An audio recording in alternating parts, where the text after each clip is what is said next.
আসসালামু আলাইকুম রহমতুল্লাহ। এই যে এটা একটা হাঁস, চীনা হাঁস। দেখেন চীনা হাঁসের প্রসেসিং চলছে। কাকমারা যেরকম ওই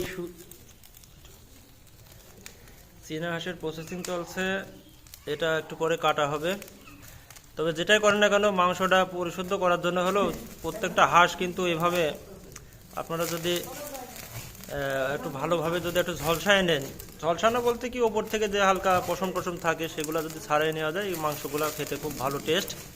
আর হাঁসের মধ্যে আমি মনে করি ব্যক্তিগতভাবে এটা সবার ভালো নাও লাগতে পারে, চীনা হাঁসের মাংস কিন্তু অত্যন্ত জনপ্রিয় এবং খুব টেস্টফুল। তো সবাই ভালো থাকবেন, আপনারাও হাঁস খাবেন। মাশাআল্লাহ মাশাআল্লাহ মাশাআল্লাহ। আসসালামু আলাইকুম ওয়া রাহমাতুল্লাহ।